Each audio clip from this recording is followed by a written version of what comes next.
I know you've written an article about, Donovan Peoples-Jones and just how he's approached. This wide receiving room has been upgraded pretty significantly in the offseason. Take us through that article and what you found out in talking to DPJ.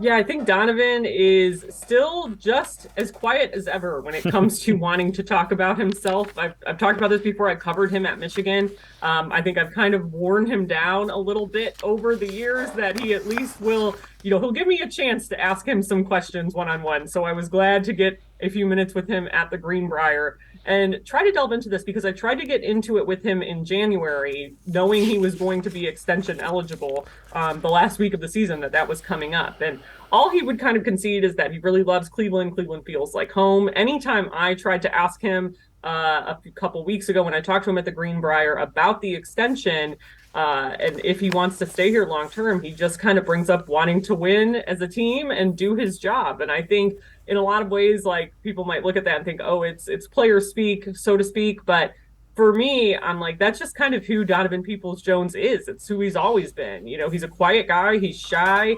He'll talk more about music or fashion, I think, a lot of times than he wants to talk about himself. You hear his teammates talk about that. But I think that's what's made him so successful in the NFL. He's almost like an egoless guy. And we all know that receiver can be a very mercurial position in this league. And he doesn't really have an attitude. He's come in. He was like a top recruit in his high school class. He was the #1 receiver in the high school class of 2017. He went to college and took some bumps. He did not have the college career everyone thought.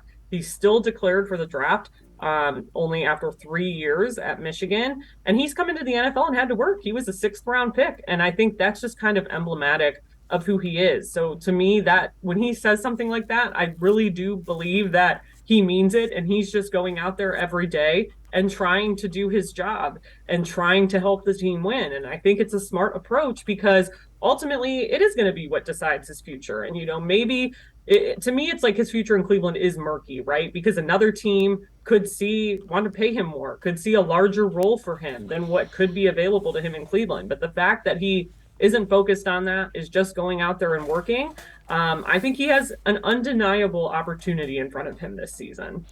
The other thing is he's proven he's an NFL quality receiver with what he's done with the Browns. So if it isn't here, somebody's going to give him some money to play wide receiver in the NFL. And you know what? It points to him for wanting to win.